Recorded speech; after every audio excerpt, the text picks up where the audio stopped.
Hi friends, நீங்கள் பார்த்துட்டு இருக்கிறது தமிழ் எக்ஸ்பிளனேஷன் மூவிஸ்.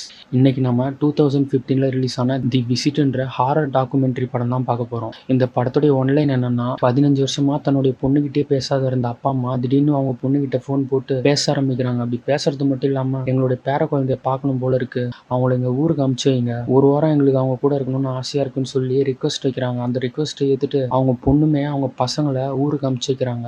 அப்படி அனுப்பிச்சு வச்சதுக்கு அப்புறமா அந்த இடத்துல அந்த பசங்களே எதிர்பார்க்காத நிறைய விஷயங்கள் நடக்க ஆரம்பிக்குது. இந்த தாத்தா பாட்டி ஆரம்பத்துல கொஞ்சம் ஒழுங்கா நடந்துக்கிட்டாலும் போக போக ரொம்பவே வினோதமா நடந்துக்க ஆரம்பிக்கிறாங்க. இவங்க இப்படி நடந்துக்கிறதெல்லாம் பார்த்துட்டு இந்த 2 பசங்களுக்கும் நிறைய டவுட் வர ஆரம்பிக்குது. இவங்க ஏன் இப்படி நடந்துக்கிறாங்க, இவங்களுக்கு ஏதாச்சும் பேய் பிடிச்சிருக்குமோ, என்னதான் ஆயிருக்கும்னு சொல்லிட்டு இவங்களே இந்த விஷயத்துல இறங்கி உண்மையை கண்டுபிடிக்க பாக்குறாங்க. அப்படி கண்டுபிடிக்கும் போது இவங்களே எதிர்பார்க்காத நிறைய விஷயங்கள் வெளியே வர, அதுக்கப்புறம் இவங்க என்ன பண்ணாங்க, கிளைமேக்ஸ்ல என்னதான் ஆச்சு, இது எல்லாத்தையுமே ரொம்ப சஸ்பென்ஸா சொன்ன ஒரு படம் தான் இது. சரி வாங்க நம்ம திரைக்கதைக்குள்ளார போகலாம். படத்துடைய வெரி ஃபர்ஸ்ட் ஷாட்டே இந்த படத்தோட ஹீரோயினியோட அம்மாவை தான் காட்டுறாங்க.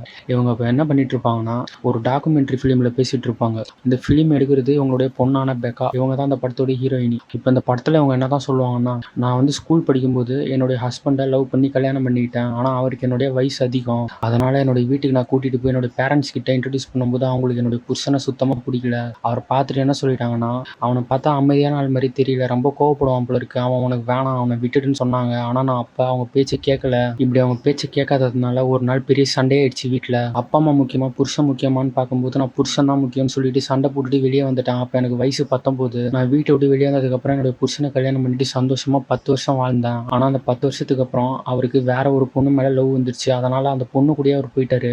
இப்போ என் கூட இல்லை அவரு. அப்போ என்னோட அப்பா அம்மா பேச்சு கேட்டிருந்தா இப்படி ஆயிருக்காது. இப்போ கிட்டத்தட்ட 19 வருஷம் ஆகுது என்னுடைய அப்பா அம்மாட்ட நான் இது வரைக்கும் பேசினதே இல்லை. ஆனால் இப்போ 15 வருஷம் கழிச்சு என்னுடைய அப்பா அம்மா என்ன இன்டர்நெட்ல கான்டாக்ட் பண்ணாங்க. பண்ணிட்டு என்கிட்ட என்ன சொன்னாங்கன்னா, என்னுடைய பேர பசங்களை பார்க்கணும், அவங்க கூட ஒரு வாரம் நாங்கள் ஸ்டே பண்ணணும், அமுச்சு வைக்க முடியுமான்னு என்கிட்ட கேட்டாங்க. அதுக்கு நான் என்ன சொல்லிட்டேன்னா, என்னோட பசங்கிட்ட கேட்குறேன், அவங்க ஓகேன்னு சொன்னால் அமுச்சு விட்றான், இல்லைன்னா முடியாதுன்னு சொல்லிட்டேன். இப்போ என்னுடைய பசங்கிட்ட கேட்டதுக்கு அவங்களுமே என்ன சொல்லிட்டாங்கன்னா, நான் போகிறேன்னு தான் சொன்னாங்க. ஆனால் நான் என்னுடைய பசங்கிட்ட என்ன சொன்னேன்னா, வேணாம் போகாதீங்கன்னு. அதுக்கு அவங்க கேட்கவே இல்லை. இல்லை நாங்கள் போயே தான் தீர்வோன்னு சொல்லிட்டாங்க. குடிச்சாத்தானுங்க. இப்போ இருக்கிறதுங்களாம் எங்கள் அம்மா பேச்சு கேட்குதுங்க. அதான் நானும் போட்டோன்னு சொல்லி விட்டுட்டேன்னு இப்போ அந்த படத்தில் சொல்லிட்டு பெக்கா கிட்ட சொல்கிறாங்க, என்ன அவனோட ஷூட்டிங்கை முடிச்சிட்டியா, ஷூட்டிங்கை முடிச்சிட்டா நான் இன்னும் நிறைய ட்ரெஸ் எல்லாம் பேக் பண்ணணும், பேக் பண்ணாதானே உங்களுக்கு ஊருக்கு அமுச்சு வைக்க முடியும், போட்டான்னு சொல்லிட்டு இப்போ வந்து எந்திரிச்சு போயிடுறாங்க. இப்போ ட்ரெஸ் எல்லாம் பேக் பண்ணிட்டு இவங்க கார்ல தான் போயிட்டு இருக்காங்க. அங்கேருந்து நேராக ரயில்வே ஸ்டேஷன் போயிட்டு இந்த பசங்களை ட்ரெயின்ல ஏற்றி விட்டு அவங்க வெளியிலே நின்றுட்டு இருக்காங்க பசங்களுக்காக. ட்ரெயின் போகும்போது கூட அவங்க கூடயே ஓடிடுவாங்க பசங்களை பார்த்துட்டு. இப்போ ட்ரெயின் கிளம்புனதுக்கு அப்புறமா இவங்க இங்கே பேசிக்கிறாங்க. இவங்க பேசுறது எல்லாமே அந்த கேமரால ரெக்கார்ட் ஆகிட்டே தான் இருக்கும். ஏன்னா அந்த படத்துல இவங்க என்னதான் காட்டுறாங்களோ அது எல்லாமே அந்த பசங்க டாக்குமெண்ட்ரியா எடுத்துட்டு இருக்கிறது தான். இப்படி இருக்கும்போது இந்த பசங்க சொல்றாங்க, என்னுடைய அம்மாவும் இன்னொருத்தரும் அவுட்டிங் போறாங்க, ஒரு வாரம் வெளியில போறாங்க. இங்க நாங்க எப்படி பாட்டி வீட்டுக்கு போறோமோ அந்த மாதிரி அவங்களுமே அவுட்டிங் போறாங்க. அது மட்டும் இல்லாம இப்போ நாங்க போறோமே எங்களோட கிராண்ட் பேரண்ட்ஸை பார்க்கறதுக்கு, அவங்க எப்படி இருப்பாங்கன்னு கூட எங்களுக்கு தெரியாது. யாருன்னே தெரியாத ஒருத்தவங்களை பார்க்க போறது ரொம்பவே இன்ட்ரெஸ்டா இருக்கு. அதே நேரம் ரொம்ப பயமாவும் இருக்குன்னு இவங்க பேசிட்டே வர, அப்ப அங்க டிடிஆர் வராரு. அவரும் வந்து டிக்கெட் எங்கன்னு கேட்க இவங்க டிக்கெட்டை காட்டி சொல்றாங்க, என்னோட கிராண்ட் பேரண்ட்ஸ் வெயிட் பண்ணிட்டு இருப்பாங்க, நாங்க கலிஃபோர்னியா போறோம், இந்தாங்க டிக்கெட்னு சொல்லி கொடுக்க, அதே ஒரு வாங்கி பார்த்துட்டு சொல்றாரு, என்ன படமா எடுத்துட்டு இருக்கீங்க, நான் கூட நல்லா நடிக்கிட்டான்னு சொல்லி நடிச்சு காட்ட, அதே அவங்க பார்த்துட்டு, ஐயோ போதும் போதும், என்னோட கேமரால பேட்டரி தீரப்போகுது, நீங்க எப்படியே நடிச்சிட்டு இருந்தீங்கன்னா மொத்த சார்ஜும் தீந்துரும், சாரின்னு சொல்லிட்டு இப்போ கேமரா ஆஃப் பண்ணிடுறாங்க. அதுக்கப்புறமா இந்த பையன் பாத்ரூம்ல கையை கழுவிட்டே இருப்பான். இது எதுக்குன்னா, இவன் கையில அழுக்கு ஓட்டுனா அவனுக்கு பிடிக்கவே பிடிக்காது. இந்த ஒரு பிரச்சனை அவனுக்கு எப்பயில இருந்து இருக்குன்னா, இவங்க அப்பா இவனை விட்டு பிரிஞ்சு போனதுல இருந்து தான். சைக்காட்டிஸ்ட் கிட்ட போய் கேட்டதுக்கு அதை நினைச்சு கவலைப்படாதான்னு அவங்க சொல்லிட்டாங்க. அவன் கையை அவன் சுத்தமா வச்சுக்கிறான், இதுல என்ன வந்துட போகுதுன்னு சொல்லிட்டு எங்களுக்கு வீட்டுக்குமே அனுப்பிச்சு விட்டாங்கன்னு இவங்க இப்படி எல்லாத்தையுமே கேமரால ரெக்கார்ட் பண்ணிட்டே இருக்க, அப்படி இவங்க பேசிட்டு இருக்கும்போது கலிஃபோர்னியா வந்துடுது. அங்கேயே வந்து பார்த்தா 2 பேர் நின்றுட்டு இருக்காங்க. அவங்கள பார்த்தோன்னே பசங்க ஜாலியா ஓடி போய் அவங்க கிட்ட இன்ட்ரடியூஸ் ஆயிட்டு அவங்க கிட்ட இப்போ படம் எடுக்க ஆரம்பிக்கிறாங்க. அவங்க பேர் என்ன, அவங்க வயசு என்னன்னு எல்லாத்தையுமே இப்போ ரெக்கார்ட் பண்ணிட்டு வீட்டுக்கு தான் வராங்க. அந்த இடத்த பார்த்தா செம பெருசா இருக்கு, ஆள் நடமாட்டமே இல்லை, ரொம்ப ஒரு இயற்கை சூழலாகவுமே இருந்தாலும் சுத்தி அடிச்சு போட்டா கூட தெரியாத அளவுக்கு ஒரு பெரிய இடமா இருக்கு. அந்த இடத்துல தான் அவங்க வசிச்சுட்டு இருப்பாங்களே. அங்கேயே வந்து எல்லாரும் ஃபர்ஸ்ட் டின்னர் தான் சாப்பிட்றாங்க. டின்னர் சாப்பிட்டுட்டு இருக்கும்போது அந்த பையனும், எனக்கு பாட்டு பாட ரொம்ப பிடிக்கும், நான் வேணா உங்களுக்கு பாட்டு பாடி காட்டட்டுமான்னு அந்த பாட்டி கிட்ட ரேப் சாங் பாடி காட்டுறான். அவன் பாடுறதை பார்த்துட்டு அவங்க 2 பேருமே இம்ப்ரெஸ் ஆகி பயங்கரமா கை தட்டுறாங்க, பரவாயில்லையா நல்லா பாடுறிய நீன்னு சொல்லிட்டு. இப்போ பாட்டெல்லாம் முடிச்சுட்டு உங்களை பெட்ரூமுக்கு கூட்டிட்டு போய் காட்டுறாங்க. இதான் உங்க பெட்ரூம், இங்கே தான் நீங்க படுத்துக்கணும். அது மட்டும் இல்லாமல் சில ரூல்ஸ்லாம் அந்த வீட்டில் இருக்காது. என்னன்னா, நீங்க எப்பயுமே பேஸ்மெண்ட்டுக்கு போகக்கூடாது, பேஸ்மெண்ட்ல சில கெட்ட பொருட்கள்லாம் இருக்கு, அதனால அங்கே போனீங்கன்னா உங்களுக்கு ஸ்கின் ரேஷஸ் இந்த மாதிரி நோய்கள்லாம் வந்துடும், அதனால நீங்க பேஸ்மெண்ட்டுக்கு போகக்கூடாது. இன்னொரு விஷயம் என்னன்னா, நைட்டு 9:30 மணிக்கு மேலே நீங்க அந்த கதவை திறந்துட்டு வெளியவே வரக்கூடாது. என்ன ஓகேவா, இதான் இந்த வீட்டில் இருக்கிற ரூல், பார்த்துக்கோங்கன்னு சொல்லிட்டு இப்போ அவர் கதவை மூடிட்டு போயிடுறாரு. அவர் போனதுக்கு அப்புறமா இவங்க அவங்க அம்மா கிட்ட லேப்டாப்ல பேசிட்டு இருக்காங்க. இந்த இடத்துல பார்த்தீங்கன்னா இன்டர்நெட் கனெக்ஷன் கனெக்ஷன்லாம் ரொம்பலாம் கிடைக்காது. அதனாலேயே அவங்க லேப்டாப்பில் மோடம்லாம் சொருவி எப்படியோ அவங்க அம்மாட்ட பேசிகிட்டு இருக்காங்க. இவங்க பேசிகிட்டு இருக்கும்போதே அவங்களுடைய பாய் ஃப்ரெண்டுமே அங்கே வந்துடுறாரு. அதனாலேயும் சரி ஓகே பசங்களா நான் கிளம்புறேன்னு சொல்லிட்டு இப்போ லேப்டாப்லாம் ஆஃப் பண்ணிவிட்டு நைட்டு படுத்து தூங்குறாங்க. அப்படி படுத்து தூங்கும்போது திடீர்னு அவங்களுக்கு 10:23க்கு முழிப்பு வந்துடுது. முழிப்பு வந்ததுனால இவங்கள வெளியில் தண்ணி குடிக்கலான்னு எந்திரிச்சு போக அப்போ கீழே பார்த்தா இவங்களுடைய பாட்டியும் நின்று வாந்தி எடுத்துட்டு இருக்காங்க. அது மட்டும் இல்லாமல் ரொம்பவே வினோதமாக வேற ஆக்ட் பண்ண ஆரம்பிக்கிறாங்க. அதெல்லாம் அவங்க பார்த்துட்டு அவங்க தம்பியான டைலர் கிட்ட வந்து டேய் எந்திரி, பாட்டிக்கு ஏதோ பிரச்சனை போல இருக்கு, வா போய் பார்ப்போம்னு சொல்ல அவன் அடிச்சு போட்ட மாதிரி தூங்கிட்டு இருக்கான், எந்திரிக்கவே இல்லை. அதனால அதை அப்படியே விட்டுட்டு இப்போ அடுத்த நாள் காலையில் காட்டுறாங்க. அன்னைக்கும் நாள் செவ்வாய்க்கிழமை. இப்போ இங்கே எல்லாருமே உட்காந்து காலையில் டின்னர் தான் சாப்பிட்டுட்டு இருப்பாங்க. டின்னர்லாம் சாப்பிட்டு முடிச்சுட்டு பெக்காவும் அவங்க தாத்தா கிட்ட போயிட்டு தாத்தா நேற்று நைட்டு வந்து பாட்டி ஒரு மாதிரி வினோதமாக பண்ணிட்டு இருந்தாங்க, அதுக்கு என்ன காரணம்னு கேட்க அவரோ உங்க பாட்டி வந்து வயசானவங்க இல்லையா, அவங்களுக்கு சில நேரம் நோயெல்லாம் வரும், அப்பப்போ கொஞ்சம் வித்தியாசமாக தான் நடந்துப்பாங்க, ஏன்னா அவங்களுக்கு வயசாயிடுச்சு இல்லை, மற்றபடி நீ நினைக்கிற மாதிரி வேற எதுவும் இல்லை, பயப்படாத. அது மட்டும் இல்லாமல் இன்னைக்கு மதியானம் உன்னையும் டைலரையும் ஒரு இடத்துக்கு கூட்டிட்டு போகலான்னு இருக்கோம், அங்கே தான் உன்னுடைய அம்மா அதிகமாக போயிட்டு வருவாங்க, அங்கே மதியானம் போகலாம், ரெடியாக இருங்கன்னு சொல்லி பெக்கா வெளியே அனுப்பிச்சுட்டுறாரு. அவங்களும் வெளியே வந்து டைலரை தான் தேடிட்டு இருப்பாங்க. அவரும் ஒரு பொந்தி கீழே ஒழிஞ்சிட்டு இருப்பாரு. இவங்க காலை பிடிச்சி சடனாக இழுக்க அவங்க பயந்துருவாங்க. இங்கே என்னடா பண்ணிட்டு இருக்கேன்னு சொல்லிட்டு உள்ள போய் கேமரா எடுக்கிறாங்க அந்த இடத்தையே சுற்றி. அது மட்டும் இல்லாமல் சின்ன வயசுல அவங்க அம்மா இங்கே தான் ஹைட் அண்ட் சீக்லாம் விளையாடுவாங்களாம். அதனாலே அந்த இடத்த ஃபுல்லாகவே சுற்றி அவங்க வீடியோ எடுத்துட்டு இருக்கப்போ திடீர்னு என்ன பண்ணுவாங்கன்னா இந்த 2 பசங்களுமே ஹைட் அண்ட் சீக் விளையாட ஆரம்பிச்சிருவாங்க. ஆளுக்கு ஒரு கையில் ஒரு கேமரா வச்சிருப்பாங்க இல்லையா, அதனால அந்த கேமரா வச்சு எல்லா இடத்துலையுமே வீடியோ எடுத்துட்டு இருப்பாங்க. இப்படி வீடியோ எடுத்துட்டு இருக்கும்போது திடீர்னு அந்த இடத்துல டைலர் காணாம போயிடுவாரு. டைலர் எங்கன்னு சொல்லிட்டு இப்போ பெக்காவோ அவரை பயங்கரமா தேடிட்டு இருக்காங்க. ஆனால் அவர் எங்கேயுமே ஆளை காணோம் உள்ளார. ஒரு கொஞ்ச நேரம் அவங்க கேமரா அப்படியே திருப்பி திருப்பி பார்த்துட்டே இருக்க அப்போ பின்னாடி ஏதோ ஒரு உருவம் வருது. அது யாருன்னு பார்த்தா இவங்க பாட்டி நானா தான். அது அவங்களும் இப்போ பெக்காவை பிடிச்சி பயங்கரமா அடிக்க ஆரம்பிச்சிடுறாங்க. என்னடா பாட்டி நம்மளை இப்படி போட்டு அடிக்குதுன்னு சொல்லி அங்கே தப்பிச்சு வெளியே ஓட பார்க்க அவங்க 2 பேருமே விட மாட்டாங்க. இங்க டைலரையும் போட்டு அடிக்கிறாங்க, அங்க பெக்காவையும் போட்டு அடிக்கிறாங்க. தனித்தனியா 2 பேரையும் போட்டு அடிக்க இந்த 2 பசங்களுமே பயந்துடுறாங்க, இங்க என்னதான் நடக்குதுன்னு தெரியாம. அப்பதான் பார்த்தா அந்த பாட்டியும் வெளியே வந்து சிரிக்கிறாங்க, என்ன பயந்துட்டீங்களா, நான் தான் உங்களை சும்மா பயமுறுத்தினேன், கவலைப்படாதீங்க, இப்போ விளையாண்டுட்டு ரொம்ப சோர்வா இருப்பீங்க, அதனால உங்களுக்கு நான் சிக்கன் செஞ்சு வைக்கிறேன், வாங்க வீட்டுக்குள்ளாரன்னு சொல்லி இப்போ அவங்க வந்து கிளம்பி போயிடுறாங்க. அவங்க போன ஒரு கொஞ்ச நேரத்துல இந்த வீட்டுக்கு ஒரு டாக்டர் வராரு. அந்த டாக்டர் அங்க வர்ற நேரத்துல இந்த 2 பேருமே அந்த இடத்துல இல்ல. இப்போ அங்க பெக்கா தான் கதவு திறக்கிறாங்க. அவங்களும் திறந்து உங்களுக்கு என்ன வேணும்னு கேட்க அந்த டாக்டரும் சொல்றாரு, இந்த மாதிரி உங்களுடைய தாத்தா பாட்டியும் வாலண்டியரா வந்து எங்க இடத்துல வேலை செய்வாங்க, நாங்க வந்து ஒரு மென்டல் ஹாஸ்பிட்டல் வச்சிருக்கோம், அங்கதான் அவங்க வருவாங்க, இப்போ பிரச்சனை என்னன்னா அவங்க ஒரு 2-3 நாளாவே ஆளை காணோம், அதனால தான் என்னாச்சுன்னு நாங்க பார்க்கலான்னு வந்தோம், அவங்களை கொஞ்சம் பார்க்க முடியுமான்னு கேட்க அதுக்கு பெக்காவோ அவங்க வெளியில போயிருக்காங்க, வர்றதுக்கு கொஞ்சம் நேரம் ஆகும், அவங்க வந்த உடனே நான் சொல்றேன் நீங்க இங்க வந்தீங்கன்னு, உங்களை பார்த்தல எனக்கு ரொம்பவே சந்தோஷம்னு சொல்லிட்டு இப்போ அவங்க கதவை சாத்திடுறாங்க. அதுக்கப்புறமா ஒரு கொஞ்ச நேரம் கழிச்சு 12:15 இந்த பையன் வீடியோ எடுத்துட்டு இருக்கான் அந்த இடத்தையே சுத்தி. அப்ப சொல்றான், நான் வந்து அந்த ஃபார்ம் ஹவுஸ்குள்ளார போறேன், அந்த இடத்துக்குள்ளார தான் தாத்தா அடிக்கடி போய் என்னவோ பண்ணிட்டு இருக்காரு, ஆனா என்னன்னு தெரியல, இன்னைக்கு அது என்னன்னு நம்ம கண்டுபிடிப்போம் வாங்கன்னு சொல்லிட்டு கேமரா எடுத்துட்டு அந்த இடத்துக்கு தான் போறாரு. அங்கேயே போய் பார்த்தா அந்த இடத்த சுத்தி ஒரே ரத்தமா இருக்கு. இந்த லேடிஸ்லாம் யூஸ் பண்ற அந்த டயப்பர் இருக்கு தெரியுமா, அந்த மாதிரி டயப்பர்ல ஃபுல்லாவே ரத்தமா இருக்கும். அந்த ரத்தத்தை பார்த்த உடனே இப்ப டைலர் அங்க வந்து ஊந்தடிச்சிட்டு வெளியில ஓடுறான். ஏன்னா இவனுக்கு சுத்தமா அலர்ஜினா ஒத்துக்காது. அதனாலே அவங்க வந்து வெளியில போயிட்டு ஐயோ ரத்தம் ரத்தம்னு சொல்லிட்டு வெளியில போய் கத்த அப்ப அங்க நானா வந்துடுறாங்க. அவங்களும் அந்த பையனை உள்ள கூட்டிட்டு போய் இதை பாருப்பா, அந்த ரத்தம்லாம் வந்து ஒன்றும் கிடையாது, அதனுடைய தாத்தாவுடைய ரத்தம் தான், அவர் உடம்புல சில காயங்கள்லாம் இருக்கும், அது வெளியில தெரியாம இருக்கிறதுக்காக அங்க தொடச்சிட்டு உள்ளாரே வச்சிருப்பாரு, அதுக்கப்புறமா அதை நெருப்புல போட்டு எரிச்சிருவாரு, அவர் உடம்புல அந்த மாதிரி பிரச்சனை இருக்குன்னு தெரிஞ்சா நம்மளாம் கஷ்டப்படுவோம் இல்லையா, அதனால தான் அதெல்லாம் வெளியில அவர் சொல்றது கிடையாது, மற்றபடி நீ எதையும் நினைச்சு பயப்படாதுன்னு சொல்லிட்டு இப்போ அந்த பையன் கிட்ட நான் பிரெட் செஞ்சு தரேன் இருன்னு சொல்லி அவர் உட்கார வச்சுட்டு போறாங்க. இப்போ ஷாட்லாம் முடிச்சதுக்கு அப்புறம் இவங்க வெளியில தான் வந்திருக்காங்க. இவங்க அம்மா எந்த ஸ்கூல்ல படிச்சாங்களோ அந்த இடத்த சுத்தி பார்க்க வந்திருக்காங்க. இப்போ அந்த இடத்தையும் சுத்தி வீடியோ எடுத்துட்டு இருக்க திடீர்னு அந்த தாத்தாவுக்கு என்ன ஆனே தெரியாது, பின்னாடி ஒருத்தர் நின்றுட்டு இருப்பாரு, அவர் பிடிச்சி அடிச்சு நீ என்ன ஃபாலோ தானே பண்ற, எதுக்கு என்ன ஃபாலோ பண்றேன்னு போட்டு அடின்னு அடிக்க ஆரம்பிச்சிடுறாரு. அதையும் பெக்கா பார்த்துட்டு அவர் உங்களை ஃபாலோ எல்லாம் பண்ணல, ஏன் அவரை போட்டு அடிக்கிறீங்க, விடுங்க விடுங்கன்னு சொன்ன உடனே அவரே ஒரு கொஞ்ச நேரத்துல பார்த்துட்டு ஆமாமா நீ என்ன ஃபாலோ எல்லாம் பண்ணல, மன்னிச்சிருப்பா, தெரியாம அடிச்சிட்டான்னு சொல்லிட்டு அவர் அமுச்சு விட்டுறாரு. இதெல்லாம் பார்த்துட்டு இவங்க 2 பேரும் லைட்டா பயம் வந்துடுது, என்ன அவங்க ஒரு மாதிரி வினோதமா பண்ணிட்டு இருக்காங்கன்னு சொல்லிட்டு. ஆனாலுமே சரி வயசானவங்க தானே அந்த மாதிரி தான் ஏதாவது பண்ணிட்டு இருப்பாங்க, பரவாயில்லன்னு சொல்லிட்டு அப்ப அதை சாதாரணமா விட்டுறாங்க அவங்க. அதுக்கப்புறமா இப்போ நைட்டு இங்கே படுத்து தூங்கிட்டு இருக்க திடீர்னு உங்களுக்கு ஒரு சத்தம் கேட்குது, என்னடா வெளியில் சத்தம் கேட்குதுன்னு கதவு கிட்ட போயிட்டு அதை லைட்டாக திறந்து பார்க்குறாங்க. அங்கே பார்த்தா இவனுடைய பாட்டி நானா ட்ரெஸ்ஸே இல்லாமல் அங்கே செவுத்துல எதையோ போட்டு சுரண்டிட்டு இருப்பாங்க. அவங்க ட்ரெஸ் இல்லாததை பார்த்துட்டு இந்த பையன் செமையாக பயந்துடுறான். அதனால இப்போ அடுத்த நாள் காலையில் பெக்கப் போய் அவங்க தாத்தா கிட்ட கேட்டால் அவரை என்ன சொல்லிட்டு வரணும், அவங்களுடைய பாட்டிக்கு வந்து ஒரு நோய் இருக்கு, அது வந்து டயக்னோசிஸ் டிசார்டர்னுவாங்க, அது வந்துச்சுன்னா ஒருத்தவங்க வந்து நைட் வாக் பண்ண ஆரம்பிச்சிருவாங்க, தூக்கத்தில் நடக்கிறது, வேற சில வினோதமான விஷயங்கள் பண்ணுறது, இந்த மாதிரி சில விஷயங்கள்லாம் அவங்க பண்ண ஆரம்பிப்பாங்க. அப்படிதான் அவனோட பாட்டியுமே. அதனால தான் நான் அப்பவே சொன்னேன் 9:30 மணிக்கு மேலே வெளியில வராதிங்கன்னு.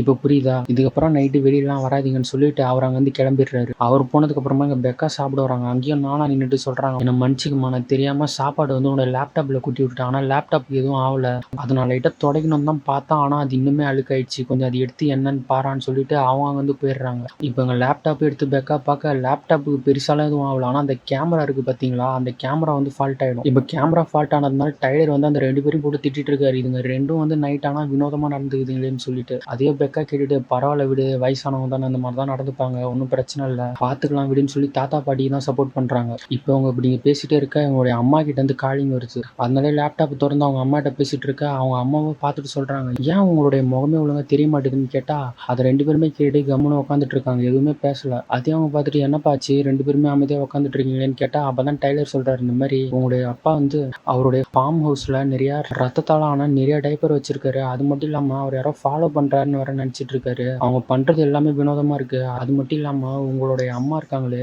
நேத்து காலையில எங்களை போட்டு புரட்டுன்னு புரட்டி எடுத்துட்டாங்க உள்ளார. அவங்கலாம் பண்றத பார்த்தா ரொம்பவே வினோதமா இருக்கு. ஏன் இப்படி பண்றாங்கன்னு கேட்டா, அட அது விடப்பா, அவங்கலாம் வயசானவங்க அப்படிதான் இருப்பாங்க. அதெல்லாம் கண்டுக்கூடாது. பார்த்து பத்திரமா அங்க இருந்துக்கோங்க. சரி ஓகே, இங்க வந்து ஃபங்க்ஷன் ஆரம்பிச்சிருச்சு. நான் போக வேண்டிய நேரம் வந்துச்சுன்னு சொல்லிட்டு இப்போ அவங்க லேப்டாப்ப கான்டாக்ட கட் பண்ணிட்டு போயிடுறாங்க. அவங்க போனதுக்கு அப்புறமா இங்க வந்து பார்த்தா இந்த பாட்டி என்ன பண்ணிட்டு இருப்பாங்க, சிகரெட் புடிச்சிட்டு இருப்பாங்க. சிகரெட் பிடிக்கிறத பெக்கா பார்த்த உடனே அதை அப்படியே மறைச்சிட்டு, என்னம்மா சாப்பிட்றியான்னு சொல்லிட்டு அவங்கள கூட்டின்னு போய் ஒரு இடத்துல நிக்க வச்சு பேசிட்டு இருக்காங்க. அப்ப பெக்கா வந்து, நான் சில விஷயங்கள் அம்மாவை பத்தி உங்ககிட்ட கேட்கணும். அதுக்கு உங்களால பதில் சொல்ல முடியுமான்னு கேட்க, அதுக்கு அவங்க கம்முன்னு நிக்கிறாங்க. அவங்க அம்மா பேச்சு எடுத்தாலே அவங்க கம்முன்னு ஆயிடுறாங்க. அதெல்லாம் அவங்க பார்த்துட்டு, ஏன் உங்க அம்மாவை பத்தி கேட்டாலே கம்முன்னு ஆயிடுறாங்க, என்னதான் காரணம்னு யோசிச்சுட்டு நின்னுட்டே இருக்கும்போது திடீர்னு அவங்க சொல்றாங்க, சரி ஓகே உன்னுடைய டாக்குமெண்ட்ரி ஃபிலிம்ல நான் நடிக்கிறேன் வான்னு சொல்லி கூட்டிட்டு போய் ஒரு இடத்துல உட்காந்து இப்போ இன்டர்வியூ தான் எடுக்கிறாங்க. அப்படி அந்த இன்டர்வியூல ஃபர்ஸ்ட் நீங்க தாத்தாவை எங்க பார்த்தீங்க, உங்களுக்கு எந்த மிருகம் பிடிக்கும், உங்களுக்கு பிடிச்ச விஷயத்த பத்திலாம் சொல்லுங்கன்னு சொல்ல அவங்க எல்லாத்துக்குமே பதில் சொல்லிட்டு இருக்காங்க. அப்படி பதில் சொல்லிட்டு இருக்கும்போது பெக்கா கேட்குறாங்க, அம்மா வந்து அன்னைக்கு வீட்டை விட்டு வெளியில போனாங்க, எனக்கு என்னதான் ஆச்சு, நான் அம்மாட்ட கேட்டதுக்கு அது பதிலே சொல்ல மாட்டேன்ட்டாங்க, நீங்களாச்சும் அதுக்கு பதில் சொல்லுங்களான்னு கேட்க, இவங்களுமே அதுக்கு பதில் சொல்ல மாட்டாங்க. திருன்னு தான் முழிச்சிட்டு இருப்பாங்க. அப்படி உட்காந்துட்டு இருந்தவங்களுக்கோ திடீர்னு என்ன ஆகுனே தெரியாது. இப்ப காக்கா வலிப்பு அந்த மாதிரி அவங்க கையெல்லாம் ஒரு பக்கமா இழுக்குது. அதெல்லாம் இவங்கள பார்த்துட்டு, சரி ஓகே நீங்க அம்மாவை பத்தி எந்த ஒரு பதிலும் சொல்ல தேவையில்ல, ரிலாக்ஸ் ஆகுங்கன்னு சொல்லிட்டு அங்கேருந்து இவங்க வந்துடுறாங்க கம்முன்னு. அங்கேருந்து இங்க நேரா டைலர் கிட்ட தான் வருவாங்க. டைலர் என்ன பண்ணிட்டு இருப்பாருன்னா, ஒரு கேமராவை இந்த தாத்தா பாட்டியும் தங்கி இருக்கிற அந்த ரூம்ல ஒழிச்சு வச்சுட்டு இருப்பாரு. அதையும் அவங்க பார்த்துட்டு, இதெல்லாம் தப்பு, இந்த மாதிரி கேமராவெல்லாம் வைக்கக்கூடாது, கேமராவை எப்படி திரும்ப வைக்கணும், இந்த ஆங்கிள் வைக்கணும்னு சொல்லிட்டு கரெக்டான ஆங்கிள் வைக்கிறாங்க. அதையும் பார்த்துட்டு டைலர் சிரிக்கிறாரு, இதை தான் நீ மணி நேரம் வைக்கக்கூடாதுன்னு சொல்லிட்டு இருந்தியா, இந்த ஆங்கிள்லாம் ரொம்ப ஓல்டு ஃபேஷன், இதுதான் கரெக்டா இருக்கும்னு சொல்லிட்டு இப்ப டைலர் ஒரு ஆங்கிள் மாத்தி வைக்கிறாரு. ஆனாலுமே ஒரு கொஞ்ச நேரத்துல பெக்காக்கு என்ன தோணுமோ தெரியாது, இந்த மாதிரி கேமராவெல்லாம் வைக்கக்கூடாதுன்னு சொல்லிட்டு அது ரூமுக்கு எடுத்துட்டு வந்துடுறாங்க. மணியுமே இப்போ நைட்டு 9:30 மேலே ஆயிடுச்சு. அதனால எல்லாரும் படுத்து தூங்கிட்டு இருக்கு. அப்போ டைலர் வந்து பெக்காவை கேள்வி கேட்டுட்டே படுத்துட்டு இருப்பாரு. இந்த மாதிரி கேமரா வைக்கலான்னு பார்த்தா அவ வைக்க வேணாம்னு சொல்லிட்டா, வச்சிருந்தா ஏதாவது விஷயமாச்சு தெரிஞ்சிருக்கும்னு ஒரு பேசிட்டே இருக்க. அப்போ திடீர்னு திருப்பியுமே கதவு தட்டுற சத்தம் கேட்குது. அதே அவங்க கேட்டுட்டு யாரா அதுன்னு சொல்லிட்டு கதவு போய் திறக்க போவ, அங்க திருப்பியுமே நானா தான் ஓடிட்டு இருப்பாங்க. பைத்தியம் பிடிச்ச மாதிரி இந்த பக்கம் அந்த பக்கம்னு எல்லா பக்கமும் ஓடிட்டு இருக்காங்க. அப்படி ஓடிட்டே இருந்தவங்க திடீர்னு முட்டி போட்டுட்டு வேக வேகமா இவங்க கிட்ட தான் ஓடிடுறாங்க. அதையோ பார்த்துட்டு இவங்க இப்போ கதவை சாத்திடுறாங்க. நாள் ஆவ என்ன ஆகுதுன்னே உங்களுக்கு புரியல. ஆனா இவங்களுக்கு ஒரு விஷயம் மட்டும் ரொம்ப நாளாவே தெரியுது, இவங்களை சுத்தி ஏதோ ஒன்று நடக்குதுன்னு. இதெல்லாம் யோசிச்சுட்டு இவங்க படுத்துட்டே இருக்க. இப்போ அடுத்த நாள் காலையில ஆயிடுது. இப்போ இன்னைக்கு நாளோ வியாழக்கிழமை. இப்போ அவங்க எல்லாருமே சும்மா நடந்து போயிட்டு வேடிக்கை பார்த்துட்டே தான் போறாங்க. அப்படி போகும்போது இங்க டைலர் மட்டும் ஒரு இடத்துல நின்னுறாரு. நின்னுட்டே இருக்கும்போது அவரை நானா கூப்பிடுறாங்க, இங்க வா, இங்க ஒரு சூப்பரான வியூ இருக்கு, அதை மிஸ் பண்ணிடாதன்னு சொல்லி அவரை கூப்பிட அவருமே அங்க வராரு. அப்படி வரும்போது அவங்க ஏதோ ஒன்று பார்த்துட்டு இருக்கிறதுமே கவனிக்கிறாரு. அதை பார்த்துட்டு அவர் அவங்க தூரத்துலேயே நின்று அப்படி என்னத்தை தான் அந்த கிணத்துக்குள்ளார அவங்க பார்த்துட்டு இருக்காங்கன்னு சொல்லிட்டு கிட்ட போலான்னு பாக்குறாரு. ஆனா அதுக்குள்ளார பெக்கா அவரை இங்க கூட்டிட்டு வந்துடுறாங்க. இப்போ இங்கேயே உட்காந்து இவங்க பேசிட்டு இருக்காங்க. அவங்க பாட்டி என்னத்தை தான் பார்த்துருப்பாங்க, வா நம்மளும் அங்க போய் பார்ப்போம்னு சொல்லிட்டு இப்போ அந்த கிணறு கிட்ட தான் போய் பாக்குறாங்க. அதுல ஒரு வாளியால தண்ணி எடுத்து அந்த தண்ணியவே அந்த பையன் எடுத்து பாக்குறான், அதுல அப்படி என்னதான் இருக்குன்னு சொல்லிட்டு. ஆனா அந்த தண்ணியில பார்த்தாலும் எதுவுமே இல்லை, பார்க்க வெறும் மஞ்சளா மட்டும் தான் இருக்கு. இந்த தண்ணி எதுக்கு பாட்டி அப்படி நின்று பார்த்துட்டு இருந்தாங்கன்னு யோசிச்சுட்டு இந்த பையன் திருப்பியுமே வீட்டுக்கே இங்க வந்துடுறான். இப்போ இங்க வந்து இவங்க 2 பேரும் என்ன பண்ணிட்டு இருப்பாங்கன்னா, இந்த பையன் அந்த பொண்ணை போய் இன்டர்வியூ எடுப்பான். அந்த பொண்ணுகிட்டே தேவையில்லாத கேள்வியெல்லாம் கேட்டுட்டு பெக்காவை ரொம்பவே கஷ்டப்படுத்தி விட்டுருவான். நீ ஒருத்தவனை லவ் பண்றியா, அவன் ஆள் பார்க்க நல்லாவே இருக்க மாட்டான், அவனை எதுக்கு தான் நீ லவ் பண்றேன்னு கேட்க, அதுக்கு பெக்கா, அவன் வந்து ரொம்ப நல்லவன், அவன் ரொம்ப ஸ்வீட்டானவன், ரொம்ப குட் ஹார்ட் பீப்புள் அவன், அதனால தான் எனக்கு அவனை ரொம்ப பிடிக்கும்னு சொல்ல, சரி ஓகே அடுத்த கேள்வி, நீ என்னைக்காச்சும் உன் மூஞ்ச கண்ணாடியில பார்த்திருக்கியா, இல்லை எடிட்டிங் பண்ணிட்டு இருக்கும்போது உன்னுடைய மூஞ்ச நீயே பார்த்திருக்கியா, பார்க்கவே ரொம்ப கேவலமா இருக்கு, அது மட்டும் இல்லாம உன்னுடைய முடியோட ஹேர் ஸ்டைல பாரு ரொம்பவே கன்றாவியா இருக்கு, நீ காலையில பிரஷ் பண்ணும்போது நான் உன்னை கண்ணாடியில பார்ப்பேன், நீ வந்து உன்னுடைய மூஞ்சை எப்பயுமே கண்ணாடியில பார்க்கவே மாட்டேன், ஏன்னா உனக்கே உன் மூஞ்ச பார்க்க பயம், அது மட்டும் இல்லாம நீ ஒரு சரியான பயந்தாங்கோலி, எப்ப பாரு உன் உடம்புல வேர்த்துட்டே இருக்கும் பாரு, இப்ப கூட உன்னுடைய உடம்புக்குள்ளார வேர்த்துட்டு தான் இருக்கு, அதை உன்னால ஃபீல் பண்ண முடியுதா, சொல்லுன்னு கேட்க, அதெல்லாம் கேட்டுட்டு அவங்க பயங்கரமா அழுகுறாங்க. இப்போ ஒரு இடத்துக்கு தனியா வந்து, என்னுடைய தம்பி சொன்னது உண்மைதான், நான் அசிங்கமா தான் இருக்கேன் போல இருக்கு, அதனால தான் என்னுடைய லவர் என்னை விட்டு பிரிஞ்சுட்டான், அவன் பிரியறதுக்கு முன்னாடி ஒரு கார்டை கூட என்கிட்ட கொடுத்துட்டு போனான், அந்த கார்டு கூட இன்னும் என்கிட்ட தான் இருக்குன்னு அவங்க பேசிட்டே இருக்க, டைலர் இங்க கீழே நடந்து வந்துட்டு இருப்பான். அங்கேயோ பார்த்தா நானா நின்றுட்டு இருப்பாங்க. அவனை பார்த்துட்டு எதுவுமே பேசாம ரொம்பவே அமைதியா தான் நின்றுட்டு விளையாண்டுட்டு இருப்பாங்க. அதையே டைலர் பார்த்துட்டு பெக்கா கிட்ட வந்து சொல்றான், இந்த மாதிரி பேஸ்மெண்ட்ல ஏதோ ஒன்று இருக்கு, நம்ம கிட்ட ஏதோ ஒன்று இவங்க மறைக்கிறாங்க, நம்ம அதை கண்டுபிடிச்சே ஆகணும், வாங்க போன்னு சொல்ல அதை பெக்கா கேட்டுட்டு வேணாம் வேணாம், அங்க வந்து ஏதோ அழுக்கு இருக்குன்னாங்க, அதனால தான் அங்க நம்மள போக வேணாம்னு சொல்றாங்க, நீ ஏதாச்சும் தேவையில்லாம கற்பனை பண்ணிக்காத, வேணும்னா ஒன்று பண்ணு, இந்த லேப்டாப்ல இருக்கிற கேமராவை வெளியில எடுக்க ஹெல்ப் பண்ணு, வா இங்க வான்னு சொல்லி கூப்பிட அந்த நேரம் ஒரு காலிங் பில் அடிக்குது. யாருன்னு பார்த்தா பக்கத்து வீட்டு ஆன்ட்டி தான் வந்திருப்பாங்க. அவங்களும் வந்து, நீங்க தான் அந்த பேர பசங்களா, உங்களுடைய தாத்தா பாட்டி எனக்கு ரொம்ப பிடிக்கும், எனக்கு உடம்பு சரியில்லாம் இல்லாதப்போ அவங்க நைட்டு என் கூட இருந்து என்ன பார்த்துப்பாங்க, ஆனா அவங்கள நான் சனிக்கிழமையிலேருந்து பார்க்கவே இல்லை, அவங்க எங்க தான் போனாங்க, அதனால தான் அவங்க எங்க இருக்காங்கன்னு செக் பண்ணிட்டு போலான்னு வந்தேன், இப்போ அவங்கள நான் பார்க்க முடியுமான்னு கேட்க அதுக்கு பெக்காவோ சொல்லிடுறாங்க, இல்ல இல்ல இப்போ அவங்க வீட்டில் இல்லை, அவங்க வெளியில போயிருக்காங்க, அவங்க வந்தோடனே நான் வேணா உங்ககிட்ட சொல்றேன், இப்போ நீங்க போயிட்டு வாங்கன்னு சொல்லி இவங்களையுமே அமுச்சு விட்டுறாங்க. இப்படி வர்ற எல்லாருமே அமுச்சு விட்டுட்டு இப்போ அவங்க திருப்பியுமே கேமரா தான் எடுத்துட்டு இருப்பாங்க. அந்த வீட்டை சுற்றி கேமரா எடுத்துட்டு இருக்கா, அங்கே அவங்க பாட்டி தான் உட்காந்துட்டு இருப்பாங்க, உட்காந்து லூசு மாதிரி சிரிச்சிட்டு இருப்பாங்க. ஏன் அந்த மாதிரி சிரிச்சிட்டு இருக்காங்கன்னு கிட்ட போய் பார்த்தா, எனக்கு நிறைய கெட்ட கனவு வந்துச்சு, அதனால தான் நான் அப்படி சிரிச்சிட்டு இருந்தேன்னு சொல்லி திடீர்னு அவங்க ஷோல்டர்ல இருந்த அந்த துணி எடுத்து அவங்க கண்ணையே போட்டு நெரிக்கிறாங்க. இப்போ அதையே பார்த்துட்டு பெக்கா செம்மையா பயந்துடுறாங்க. பயந்துட்டு போதும் போதும் எதுவும் பண்ண தேவையில்ல, நான் உங்ககிட்ட எதுவும் கேட்கல, நான் எந்த கிளம்பிடுறேன்னு சொல்லிட்டு நிறைய அவங்க தாத்தா கிட்ட தான் வராங்க. தாத்தா கிட்டே வந்து கேட்டா அவர் திரும்ப திரும்ப எந்த பிரச்சனையும் இல்லை, அவங்க வயசானவங்க தானே இப்படி தான் பண்ணிட்டு இருப்பாங்கன்னு ஒரே மாதிரி பதில் சொல்றாரு. இப்போ அதெல்லாம் கேட்டுட்டு பெக்கா கிட்ட டவுட் வந்துடுச்சு. அதனாலயோ நேராக டைலர் கிட்ட வந்து, சரி ஓகே நீ சொன்னதை நான் ஒத்துக்கிறேன், இன்னைக்கு நைட்டு நம்ம அவங்க இருக்கிற அந்த ரூம்ல கேமரா வைப்போம், என்னதான் நடக்குதுன்னு பார்ப்போம் வான்னு சொல்லிட்டு இப்போ அவங்க ஒரு கேமரா அவங்க ஒழிச்சு வச்சிடறாங்க. ஒழிச்சு வச்சுட்டு இப்போ நைட்டு ஃபுல்லா வெயிட் பண்ணிட்டு இருக்காங்க. அப்படி வெயிட் பண்ணிட்டு இருக்கும்போது டைலரும் அவருடைய கையை காட்டி, இங்க பாரு என்னுடைய கை ஃபுல்லாவே அழுக்கா இருக்கு, அந்த கிணறுல கையை விட்டேன் தெரியுமா, அந்த அழுக்கு தான் என்னுடைய கையில ஒட்டிட்டு இருக்கு, எவ்வளவு சோப்பை தான் போட்டு தேய்ச்சாலும் இது என்னுடைய கையிலிருந்து போகவே மாட்டேங்குது, என்னால நல்லாவே அந்த அழுக்கை ஃபீல் பண்ண முடியுது, அது மட்டும் இல்லாம டாய்லெட்ல போய் பார்த்தா டிஷ்யூ பேப்பரே இல்லை, என்ன பண்றதுன்னே தெரியலன்னு சொல்லிட்டு இவர் இங்க உட்காந்துட்டு இருக்க அதை பெக்கா பாக்குறாங்க. பார்த்துட்டு, எங்க இரு வெயிட் பண்ணு, நான் போய் பாத்ரூம்ல டிஷ்யூ இருக்கான்னு பார்த்துட்டு வரேன்னு சொல்லி பார்த்தா அங்க டிஷ்யூ பேப்பர் இருக்கு. அதையும் பார்த்துட்டு, டேய் பாத்ரூம்ல டிஷ்யூ பேப்பர் இருக்கு, உனக்கு வேணும்னா அதை எடுத்து தொடச்சிக்கோன்னு சொல்லிட்டு இப்போ அவங்களுக்கு கொஞ்சம் டிஷ்யூ பேப்பர் எடுத்துட்டு வந்து இவருடைய கையை தான் தொடச்சு விடுறாங்க. அப்படி தொடச்சு விட்டுட்டு இப்போ பெக்கா லேப்டாப் தான் பார்த்துட்டு இருப்பாங்க. அப்படி பார்த்துட்டு இருக்கும்போது அதில் அவங்க நினைச்ச மாதிரி அந்த பாட்டி நைட்டு நடக்க ஆரம்பிக்கிறாங்க. நடக்கிறவங்களும் நாலாம் பக்கமும் போயிட்டு அப்படியே எங்கேயோ போயிடுறாங்க. எங்க போனாங்கன்னே தெரியல, எங்க தான் போனாங்கன்னு சொல்லிட்டு இவங்களும் ரொம்ப உத்து பார்த்துட்டே இருக்கும்போது திடீர்னு அந்த கேமராவில் வந்து அவங்க மூஞ்ச காட்டுறாங்க. அது மட்டும் இல்லாம இவங்க அங்கே கேமரா வச்சிருக்கிறதுமே கண்டுபிடிச்சிடுறாங்க. இப்போ அந்த கேமராவை கையில் எடுத்துட்டு நேரம் மெத்தைக்கு தான் வராங்க. அப்படி வரும்போது கையில் ஒரு கத்தியுமே எடுத்துட்டு வந்து இவங்க இருக்கிற அந்த ரூமுக்கு முன்னாடி தான் நின்றுட்டு இருப்பாங்க. இது எல்லாத்தையுமே பார்த்துட்டு இருக்கிற பெக்காவுக்கு செமையா பயமாயிடுது, என்னடா இதுன்னு சொல்லிட்டு அதெல்லாம் பார்த்துட்டு அப்படியே போர்வையெல்லாம் இழுத்து போத்திட்டு இப்போ அவங்க நைட்டு தூங்கிடுறாங்க. அடுத்த நாள் காலையில் எந்திரிச்சு டைலர் கிட்ட சொல்றாங்க, நம்ம என்ன பண்ணலாம், இன்னைக்கு நைட்டே இங்க வந்து கிளம்பிடலாம் எப்படியாச்சும், அது வரைக்கும் நீ என்ன பண்ணு, அவங்களுக்கு சந்தேகம் வராத அளவுக்கு நடந்துக்கோ, அவங்க பக்கத்துல அதிகமா போக ட்ரை பண்ணாத, தூரமாவே இரு, இப்பயே என்ன பண்ணு, ட்ரெஸ் எல்லாம் எடுத்து பேக் பண்ணு, அப்பதான் கரெக்டா இருக்கும்னு சொல்லிட்டு இப்போ அவங்க பக்காவா பிளான் போட்டு நடிச்சிட்டு இருக்காங்க. அப்படி வெளியில நின்று விளையாடுற மாதிரி நடிச்சிட்டு இருக்கும்போது இந்த தாத்தாவும் அவங்களை கூப்பிடுவாரு, என்ன பண்ணிட்டு இருக்கீங்கன்னு கேட்டா, நாங்க இங்க சும்மா தான் விளையாண்டுட்டு இருக்கோம், வேணும்னா ஒன்று பண்ணலாம், நீங்க எனக்கு இன்டர்வியூ கொடுக்குறீங்களா வாங்கலாம்னு சொல்லி இப்போ அவரை உட்கார வச்சு இன்டர்வியூ எடுத்துட்டு இருக்காங்க. இவங்க அவர்கிட்டயே போயிட்டு என்ன கேட்பாங்கன்னா, நீங்க ஏதோ நிலக்கரி சுரங்கத்துல வேலை செஞ்சீங்களாமே, அதை பத்தி சொல்லுங்கன்னு கேட்க, ஆமாமா நாங்க தான் வேலை செஞ்சோம், ஆனா நாங்க வேலை செய்யும்போது சில வினோதமான விஷயங்கள்லாம் நடக்கும், நைட்டு பேய்களெல்லாம் நான் கண்ணால பார்ப்பேன், அப்படி பேய்களை பார்க்கும்போது அதை மற்றவங்க கிட்டயுமே சொல்லுவான், ஆனா அதை யாருமே நம்ப மாட்டாங்க. இப்படி இருக்கும்போது ஒரு நாள் அங்க இருக்கிற மேல் அதிகாரி என்கிட்ட வந்து, நீ என்ன எல்லாட்டி பேய் இருக்குன்னு சொல்லிட்டு இருக்கேன், இந்த மாதிரிலாம் சொல்லிட்டு இருந்தா உன்னை நான் வேலையை விட்டு தூக்கிடுவேன்னு சொன்னாரு, ஆனா அதெல்லாம் கேட்காம நான் திரும்ப திரும்ப எல்லார்ட்டையும் அதே தான் சொல்லிட்டு இருந்தேன், அதனால அவங்க என்ன வேலையை விட்டு தூக்கிட்டாங்க. அது மட்டும் இல்லாம இந்த விஷயம் நடந்ததுக்கு அப்புறமா அங்க இருந்து யாருமே என்கிட்ட பேசல, எல்லாருமே பேசாத நிறுத்திட்டாங்கன்னு இவர் ரொம்ப கஷ்டப்பட்டுட்டே சொல்ல,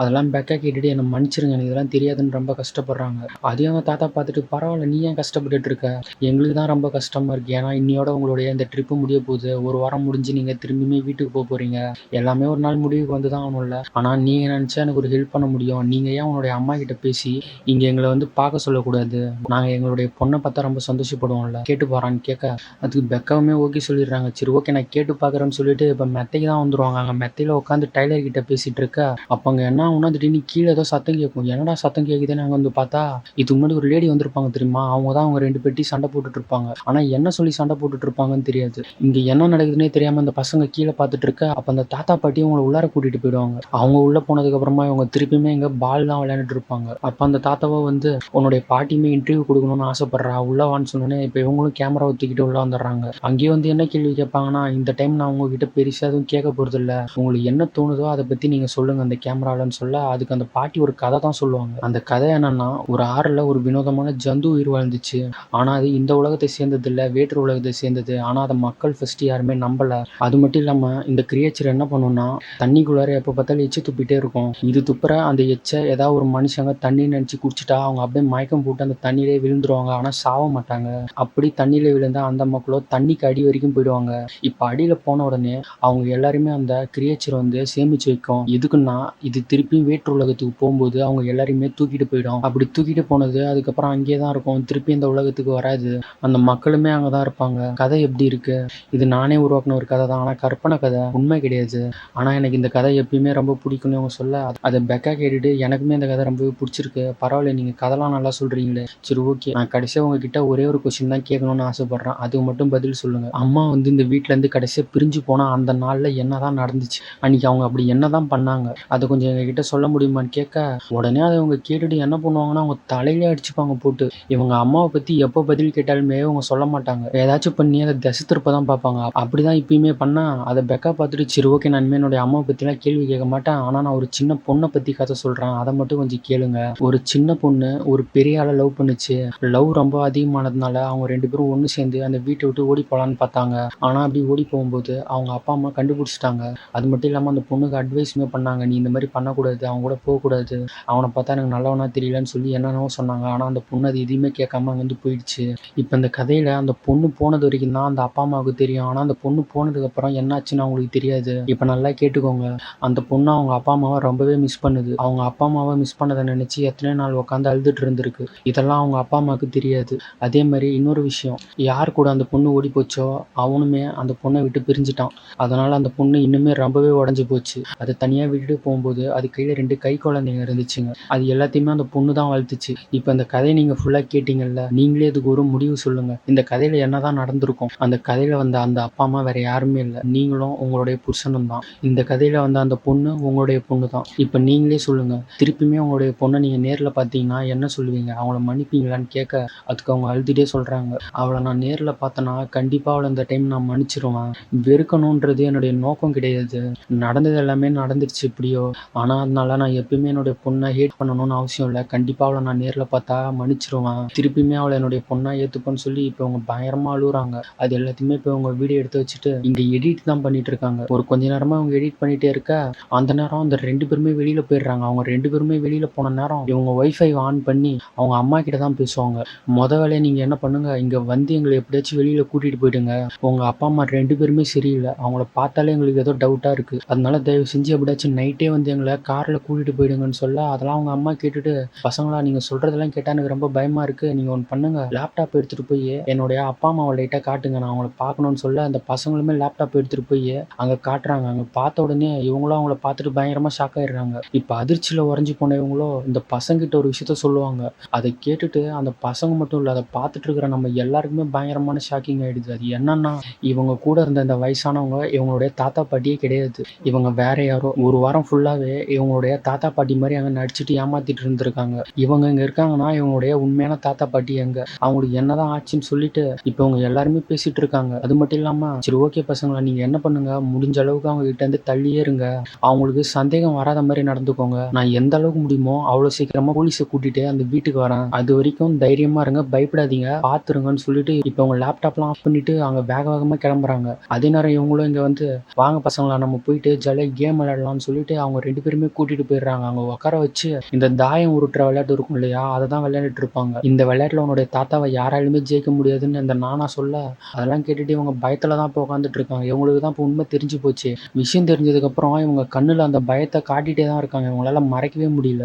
எப்படி இப்போ அங்கேருந்து தப்பிக்கிறதுன்றதை மட்டுமே தான் அவங்க 2 பேரும் ஃபோக்கஸ் பண்ணிட்டு இருப்பாங்க. அப்படி ஃபோக்கஸ் பண்ணிகிட்டே இருக்கும்போது என்னுடைய கேமராவில் பேட்டரி வந்து லோ ஆயிடுச்சு. அதனால நானும் போய் கேமராவுக்கு சார்ஜர் போட்டு வரேன்னு சொல்லிட்டு அந்த கேமரா எடுத்துட்டு அங்கேருந்து போயிடுறாங்க. அப்படியே போகிறவங்க நேரம் கதவை திறந்துட்டு வெளியே போகலான்னு தான் பார்ப்பாங்க. ஆனால் அதுக்குள்ளாரே அந்த தாத்தா வந்து இவங்களை பிடிச்சி வெளியில் ரொம்ப கோல்டாக இருக்கும், உள்ளார போன்னு சொல்லி அமுச்சு விட்டுறாரு. ஆனால் அவர் அனுப்புறதுக்கு முன்னாடி இவங்க ஒரு விஷயத்தை வெளியில் பார்த்துருப்பாங்க. அது என்னன்னா, இதுக்கு முன்னாடி ஒருத்தங்க இங்கே வந்திருப்பாங்க தெரியுமா, அவங்கள கொலை பண்ணி மரத்தில் தான் தொங்க விட்டுருப்பாங்க. அதை அவங்க பார்த்துட்டு செம பயத்தில் உள்ளார போகிறாங்க. உள்ளே போகிறவங்களும் என்ன பண்ணுவாங்கன்னா, இதுக்கப்புறம் தப்பிக்க முடியாது போல இருக்கு, என்ன பண்ணுறதுன்னே தெரியாமல் இப்போ அந்த பேஸ்மெண்ட்டுக்கு தான் போகிறாங்க. இந்த பேஸ்மெண்ட்டில் அப்படி என்ன தான் இருக்குன்னு சொல்லிட்டு இப்போ அது உள்ளார போய் பார்க்குறாங்க.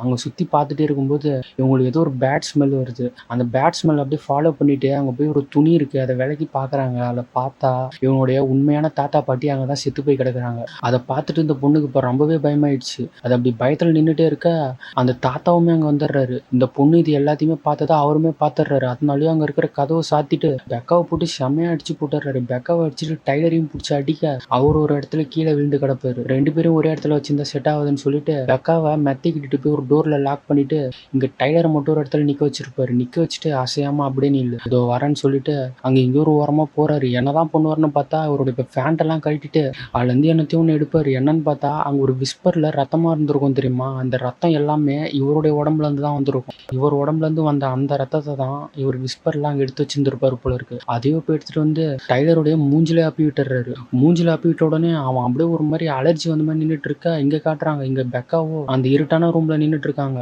இவங்க மட்டும் தான் நின்றுட்டு இருப்பாங்கன்னு பார்த்தா அந்த இடத்துல தான் நானாவுமே இருப்பாங்க. அவங்களும் இப்ப பைத்தியம் மாதிரி இவங்களை போட்டு பயங்கரமா அடிக்க ஆரம்பிக்கிறாங்க. அடிச்சுட்டு திருப்பி டேபிள் கீழே போய் பூந்துட்டு ஒரு இடத்துல ஒளிஞ்சிக்கிறாங்க. ஒளிஞ்சவங்க எங்கடான்னு பார்த்தா திருப்பியுமே மேல எந்திரிச்சு பெக்காவை தான் அடிக்க பாக்குறாங்க.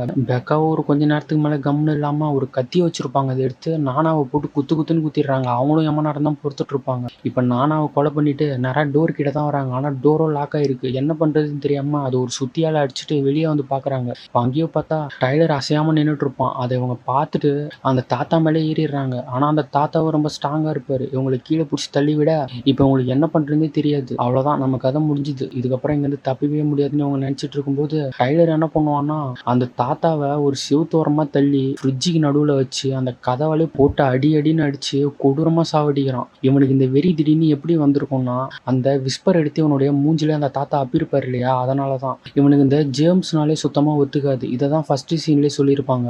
இப்போ இப்படி இவன் மூஞ்சில ஜேம்ஸ் அப்பி விட்டதுனால இவனுக்கு என்ன பண்றதுனே தெரியாம பைத்தியக்காரன் ஆயிடுறான். அதனாலதான் போட்டு இந்த தாத்தாவை அடி அடின்னு அடிச்சு சாவடிச்சிடறான். இப்போ அந்த தாத்தாவே அடிச்சு சாவடிச்சுட்டு இவங்க 2 பேரும் வெளியில தான் ஓடிறாங்க. இவங்க கரெக்டா வெளியில வர அந்த இடத்துக்கு இவங்களுடைய அம்மா போலீஸ்னு எல்லாருமே வந்து இப்போ அவங்கள காப்பாத்திடுறாங்க. இப்போ காப்பாத்தினதுக்கு அப்புறமா இவங்க திருப்பியுமே எங்க வீட்டில் தான் வந்து உட்காந்துட்டு இருக்காங்க. இந்த டாக்குமெண்ட்ரியோடைய ஃபைனல் பார்ட்டை தான் இப்போ ஷூட் பண்ணிட்டு இருக்காங்க. அதுல அவங்க அம்மா என்ன சொல்லுவாங்கன்னா இதுக்கு முன்னாடி சொல்லாத அந்த உண்மையை இப்பதான் சொல்லுவாங்க. அன்னைக்கு என்னதான் ஆயிருக்கும்னா இவங்க வீட்டுல இருந்து வெளியே வரும்போது அவங்க அம்மா இவங்களை வந்து தடுத்திருப்பாங்க. அப்படி தடுக்கும்போது இவங்க அவங்களுடைய அம்மாவே அடிச்சிருவாங்க. அவங்க அம்மாவை அடிச்சதை பார்த்த புருஷனும் அவங்க பொண்ணை போட்டு அடிச்சிருவாரு. இப்போ பொண்ணை அடிச்சதுனால அவங்களும் அங்க வந்து கோச்சிட்டு வெளியே வர ஒரு கொஞ்ச நாள் கழிச்சு அவங்க அப்பா அம்மாவோ இவங்க பொண்ணை எவ்வளவோ கான்டாக்ட் பண்ண ட்ரை பண்ணியிருக்காங்க. ஆனா இவங்களோ அவங்க அப்பா அம்மாவை கண்டுக்கவே இல்லை சுத்தமா. இவனுடைய முன்கோவத்தால தான் இவ்வளவு பெரிய பிரச்சனையுமே வந்துச்சுன்றத இப்ப இந்த வீடியோல சொல்றாங்க. அது மட்டும் இல்லாம அவங்க அப்பா அம்மாவை நினைச்சு ரொம்பவே ஃபீல் பண்ணி இப்ப அழுவ அதோட அந்த படம் அங்கேயே முடியுது. ஒரு ட்விஸ்ட்னாலும் கிளைமேக்ஸ்ல ஒரு தரமான ட்விஸ்ட் அந்த படத்துல வச்சிருக்காங்க. இந்த படம் எப்படி இருந்துச்சுன்னு நீங்க கமெண்ட் பண்ணுங்க. உங்களுக்கு இந்த வீடியோ பிடிச்சிருந்தா லைக் பண்ணுங்க, ஷேர் பண்ணுங்க. மறக்காம நம்ம சேனலை சப்ஸ்கிரைப் பண்ணிக்கோங்க. இதுக்கப்புறமா நம்ம இன்னொரு நல்ல வீடியோல மீட் பண்ணலாம். அது வரைக்கும் நீங்க பார்த்துட்டு இருந்தது தமிழ் எக்ஸ்பிளனேஷன். எல்லாருக்கும் குட் லக் ஃப்ரெண்ட்ஸ்.